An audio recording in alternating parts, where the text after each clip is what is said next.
అందరికీ నమస్కారం. Solo bye pre release సందర్భంగా వచ్చిన వాళ్ళందరికీ కోరమండల్ తరఫు కూడా వెల్కమ్ చేస్తున్నాం. ఈరోజు డాక్టర్స్ డే. అదే రోజు తీసుకొని డాక్టర్ గౌతమ్ గారు కూడా ప్రీ రిలీజ్ ఈవెంట్ కోయిన్సిడెన్స్ అయినా మంచి డాక్టర్స్ అంటే ఒక ఎలిగెంట్ అదనమాట. Okay, so wish you all success Gautam garu. మేము కోరమండల్ మన గ్రోమర్ తరఫు నుండి రిప్రజెంట్ చేస్తున్నాము.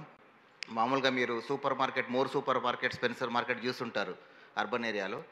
రూరల్ ఏరియాలో రైతుల కోసం విత్తనాల నుంచి ఎరువుల నుంచి అన్నీ ఒకే వన్ స్టాప్ షాప్ దగ్గర పెట్టడానికి దాదాపు 1000 రిటైల్ షాప్స్ మన గ్రోమర్ సెంటర్స్ మేము ఓపెన్ చేసి, అంతేకాకుండా డ్రోన్ సర్వీసులు, శాటిలైట్ సర్వీసులు అన్నీ కూడా హైటెక్ సర్వీసెస్ కూడా ఫార్మర్స్కి ఇస్తున్నాము. ఆర్గానిక్ ప్రోడక్ట్స్ కూడా ప్రమోట్ చేస్తున్నాం. సో ఈ అవకాశాన్ని మాకు ఇచ్చినటువంటి గౌతమ్ గారికి, అదేవిధంగా ఈ సోలో బాయ్ చాలా సూపర్ హిట్ అవ్వాలని చెప్పేసి మనస్ఫూర్తిగా కోరుకుంటున్నాము. ఎందుకంటే గౌతమ్ గారు మా బ్రాండ్ అంబాసిడర్ కాబట్టి ఆయన హిట్ కావాలి, మరిన్ని కూడా ఇంకా సూపర్ హిట్స్ కొట్టాలని చెప్పేసి మేము ఆశిస్తున్నాము. Wish you all success doctor Gautam. Thank you sir, thank you so much. Yes, and ఇప్పుడు ఈ సినిమాలో అద్భుతమైన క్యారెక్టర్లని